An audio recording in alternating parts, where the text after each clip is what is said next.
El otro día me han regalado el libro La rebelión de los tártaros de Thomas de Quincy y vamos a hablar de esta huida de los calmucos. ¿Qué es lo que cuenta de Quincy en el libro? Según de Quincy, nunca ha habido un acontecimiento tan asombroso y al mismo tiempo tan poco conocido como la huida que emprendió hacia Oriente una de las principales naciones tártaras, la nación de los calmucos. Fue un movimiento masivo desde territorios rusos hasta las fronteras de China, que sucedió a mediados del siglo XVIII. Así que empecemos con este asunto de los calmucos. Allá en 1761, el príncipe de los calmucos era Ouvacha, repito, Ouvacha, lindo nombre para un príncipe. Su dignidad dependía del gobierno ruso. Era un príncipe subsidiario. Ouvacha tenía el siguiente conflicto. Por un lado, la dependencia de Rusia lo hacía fuerte digo, ante pueblos vecinos y competidores. Y por otro, esa dependencia lo hacía odioso ante sus compatriotas, que no podían menos que recordar a cada momento la independencia nacional perdida. Así el gobierno de Ouvacha oscilaba entre gestos de sumisión a Rusia y gestos de cierta independencia para obtener el favor de su gente. Ouvacha, vamos a decirlo de una vez, tenía un rival, se llamaba Ševek Dorji. También es un lindo nombre para el rival de Ouvacha. Ouvacha y Ševek Dorji. Debe ser divertido vivir entre los calmucos.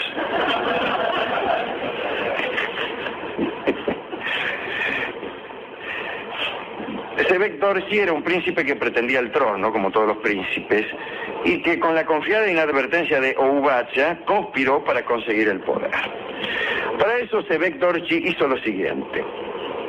Corrió la bolilla de que algunos nobles calmucos querían amasijarlo. Dijo, ay, me quiere matar, y como si su vida corriese peligro, huyó a San Petersburgo, la capital de Rusia. Allí aprovechó para convencer a los consejeros rusos de algunas de sus opiniones políticas. Persuadió al gobierno de Rusia para que formase un Consejo de Estado calmuco. Y dice, ¿por qué no hacen un Consejo de Estado? Además del príncipe, le ponen un Consejo de Estado ahí. Bueno, naturalmente, le hicieron caso y este nuevo consejo fue presidido por Ševek Dorji. Y vino a competir con el príncipe Ouvacha, pero el príncipe Ouvacha, que es el bueno de este relato, no desconfió y hasta agradeció los servicios de Ševek Dorji como funcionario. En verdad se formó como una especie de cogobierno. Por un lado el príncipe Ouvacha, que era confiado y sonso, y por el otro Ševek Dorji, que era ladino, traidor y vivo. Ševek Dorji ocultaba sus intenciones, naturalmente, como hace todo ladino, traidor y vivo. Quería ser el más poderoso de los calmucos, pero también se proponía dar un paso inaudito, salir del imperio ruso. No merced a un enfrentamiento contra las fuerzas de la zarina, que era en ese entonces Isabel Petrovna. La idea de Ševek Dorji era extraña. Salir de la geografía del imperio ruso, rajar del imperio ruso. No echar a los rusos de la región donde estaban los calmucos, sino salirse los calmucos del imperio ruso y rajar a otra parte.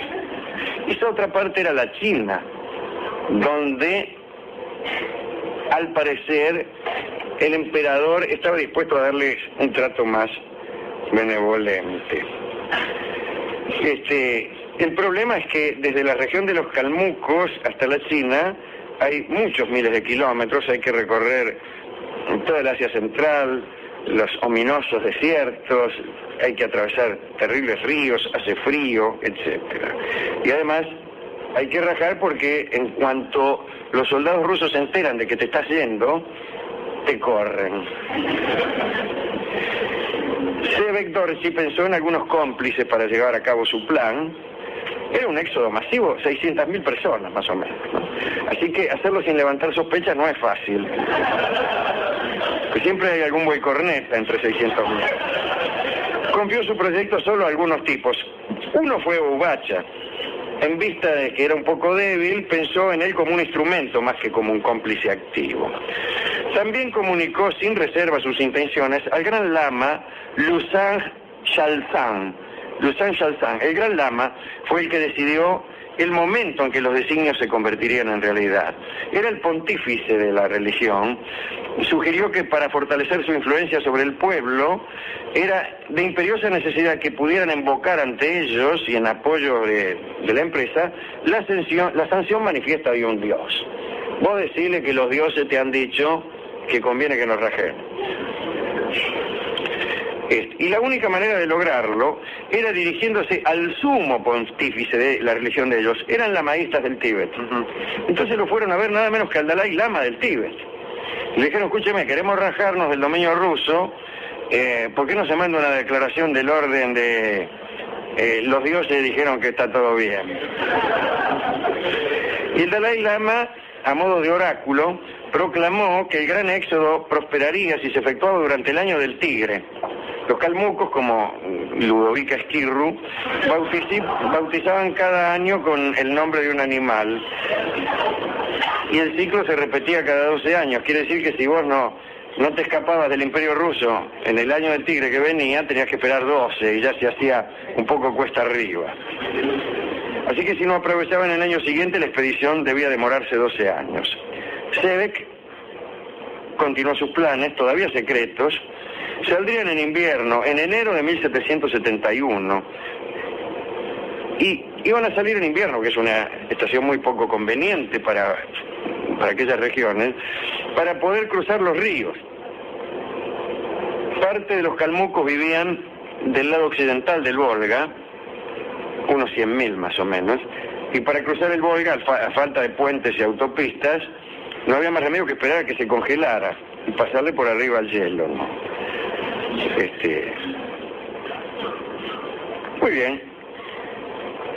Ya para entonces Sebek Dorji manejaba completamente al príncipe Ubacha. Gracias a su alianza con el Lama, disponía del poder espiritual, cosa que amedrentaba a Ubacha, que era un hombre muy valiente en la batalla, pero no muy temeroso de los dioses, de las supersticiones, de los espectros, ¿no? Sebek se encargó de anunciar al pueblo la partida. Ante una falsa amenaza de invasión, solicitó a cada familia que enviara un representante a una aldea calmuca. Todos llegaron rápidamente y ahí les dijo a 80.000 hombres que fueran y les dijeran a sus familias que en virtud de las opresiones de Rusia tenía decidido el éxodo.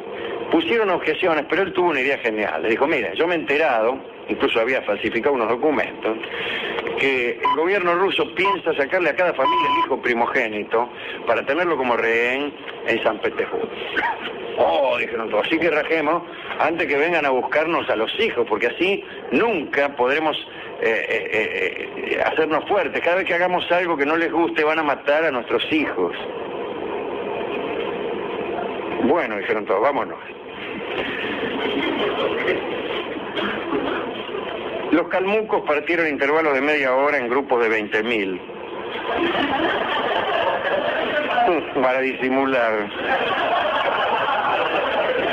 Antes quemaron sus casas, probablemente por el mismo motivo. Ubacha prendió fuego a su palacio. En verdad ardió una región de 26.000 kilómetros cuadrados. Sucedió, sin embargo, que 100.000 de los llamados calmucos occidentales, aquellos que recién decíamos que vivían al oeste del Volga, no pudieron cruzar, se quedaron en Rusia. No pudieron cruzar porque el Volga no se congeló lo suficiente como para que pasaran por allí calmucos, carromatos, bestias de carga, etc. Bueno, salieron rajando a todo lo que da. Pensaron no descansar hasta alcanzar el río Jaik, que quedaba unos 500 kilómetros. Se preveía un primer gran esfuerzo, pero por poco tiempo. No fue así, fue un gran esfuerzo, pero por mucho tiempo. Los tormentos fueron inenarrables. Al principio padecieron los embates de los cosacos, porque lo empezaron a correr, los rusos enseguida se enteraron. Un ataque aplastó una columna de calmucos de 9.000, los mataron a todos directamente. Si habían quedado un poco rezagados, chau. Ubacha, Sebek y su pueblo basaban la estrategia de la fuga en la rapidez. No hacían frente a nadie, sino que rajaban. Muchas veces quedaban rezagados las mujeres y los niños. De todas partes llegaban rumores de que a todos los lugares del Asia Central convergían tropas enviadas por el zar de Rusia, que los iban a agarrar más tarde o más temprano, o mejor dicho, más tarde y más temprano. Cada día surgían nuevos motivos para que los pobres calmucos apresuraran aún más su marcha, agotando a aquellos que de por sí ya estaban exhaustos. Bien, cada tanto alguna pequeña victoria se anotaban, pero servía solamente para juntar fuerzas y seguir huyendo cada vez más ligero. Llegaron, cruzaron ríos, desfiladeros, montañas, se iban muriendo de frío, de hambre, por los ataques de los cosacos, de los bashkires, que eran unos tipos que estaban al servicio de los rusos y que odiaban ya de por sí a los calmucos y los perseguían y los mataban allí donde los veían. También estaban los kirguises del mismo orden. Habían cambiado las zarinas, ya no era Isabel Petrovna, sino Catalina II, pero igual, no había cambiado nada la situación. Incluso los perseguidores habían dicho a Catalina II lo siguiente: mire, dice, estamos persiguiendo acá a los calmucos, no vamos a molestar a su majestad con prisioneros. Mensaje siniestro. Bueno, tras recorrer 3.500 kilómetros, llegaron a latitudes menos inhóspitas, pero ya se habían muerto 250.000 calmucos. Salvo los camellos no quedaba ningún animal, ni vacas, ni ganado, ni caballos, ni nada, ni perros. Oubacha declaró la necesidad de regresar. Dijo, dice, ¿qué te parece si nos volvés? Lo que se llamó una decisión oportuna, que venía a dar significado a todo lo que habíamos sufrido. Dijo estar dispuesto a hacer el chivo expiatorio, pero la propuesta fue rechazada por Šebek, que a estas alturas me cae más simpático que Oubacha. Estaban a mitad de camino. En ambas direcciones la distancia era igual, que es lo que suele ocurrir cuando uno está a mitad de camino, pero hacia adelante el camino era fértil y generoso, y hacia atrás ya lo conocían. Pasada la mitad del camino, los bashkires, aquellos enemigos de los calmucos, cayeron sobre ellos con mayor ferocidad. En realidad lo siguieron durante todo el camino. 7 meses más tarde de la partida, el emperador de China, Qianlong, estaba en un distrito fronterizo ubicado en el exterior de la muralla. Se dedicaba allí a la caza. En un momento, el emperador de China, que era como corresponde al emperador chino, un hombre de movimientos deliberados y de conducta muy mesurada, vio en el horizonte una columna de humo que crecía gradualmente. La guardia rodeó al emperador. Se creyó que eran manadas de venados. Después pudo distinguirse la figura de una horda que se acercaba. El emperador sabía de la llegada de los calmucos, pero la había calculado para 3 meses después. Pero los calmucos andaban tan fuleros que rajaban cada vez más rápido. Aunque la llegada era inminente, se produjo una última tragedia. Los bashkires los alcanzaron justo antes. El emperador notó que la columna no se dirigía directamente hacia la tienda real, sino más bien en diagonal, en dirección a un lago que había por allí, el lago de Tergiz. Sucede que hacía días y días que no probaban agua. Lo peor es que no solamente no probaban agua los calmucos, sino que quienes los perseguían tampoco. Entonces, lo que sucedió realmente fue espantoso. Calmucos corriendo, perseguidos por bashkires, que los mataban cuando los alcanzaban, pero seguían corriendo para alcanzar el lago y beber. Se metieron en el lago juntos, los dos grupos, y bebían agua mientras se mataban. Impresionante. Finalmente, tarde y mal, pudo intervenir la Guardia China, y puso en fuga a los bashkires. El caso es que de 600.000 calmucos que partieron, sobrevivieron 260.000. Qianlong, el emperador chino, los recibió con toda clase de alivios. Les dieron tierras fecundas, tuvieron privilegios políticos y fueron dispensados del servicio militar. Incluso el emperador ordenó que se les construyeran casas conforme a la manera de vivir de ellos. En aquella travesía, Oubacha estuvo a punto de ser asesinado por hombres de Sebek Dorji. Ante esa circunstancia, se quejó al emperador Oubacha. Dijo: mira, emperador, acá hay uno que me quiere matar. Y el emperador Qianlong, piadoso y mesurado como era, enterado de todo el asunto y también de los antecedentes de Sebek Dorji, reprobó aquella conducta e hizo suya la causa de Oubacha. Entonces dispuso que invitaran a Sebek Dorji y a sus hombres a un banquete donde todos fueron democráticamente asesinados para mejor cumplir el pensamiento político correcto. Así murió el autor del gran éxodo tártaro, Sebek Dorji, asesinado por los buenos.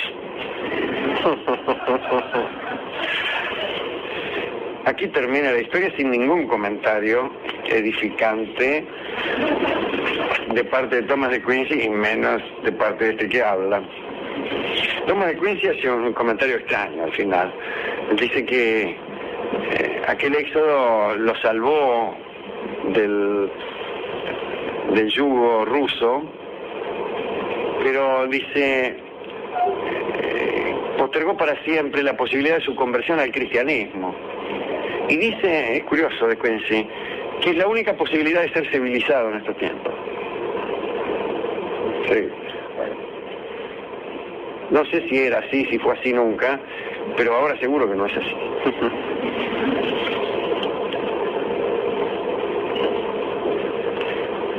Bueno, esto es de Quincy, nada más, no hemos hecho ningún agregado. Pero es cierto que es un episodio muy poco conocido, este éxodo, y además es una idea muy extraña a ciertas ideas nacionalistas. Por empezar, casi toda idea nacionalista está vinculada con el territorio. Esta no, era ciertamente una causa nacionalista, pero en ella uno abandonaba el territorio. Le dejaba a los rusos el territorio y le restaba el pueblo. El pueblo se iba y dejaba el territorio en manos de quienes lo dominaban. Es una estrategia curiosa que en nuestros tiempos cuesta pensar. Imagine un país donde todos resuelven irse y dejar el territorio en manos de quienes lo dominan y buscar unos emperadores más piadosos, que no le exijan servicio militar y que no le impongan severos tributos. ¿Quién podría pensar en una cosa así ahora?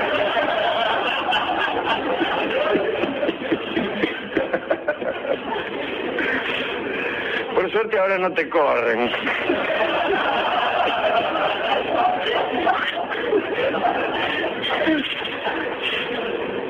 Muy bien, ¿a quién dedicar esto? ¿A Oubacha? No sé. ¿A Sebek Dorji? No sé. ¿Al Gran Lama? No sé. A los 100.000 que se quedaron con los rusos, porque no pudieron cruzar el Volga, porque no se les congeló. Supongo que no se las habrán llevado de arriba. Habrán sido sospechados de complicidad. No les habrá ido muy bien. Ahí tienen, dice, ustedes se quedaron porque no pudieron cruzar el Volga. Con respecto a ríos que no se congelan, era muy frecuente esta forma de cruce de los ríos, especialmente en las regiones donde los ríos se congelaban. Lo bueno sería que el ejército de la Valle empezara a esperar que se congelara el Paraná para invadir Entre Ríos.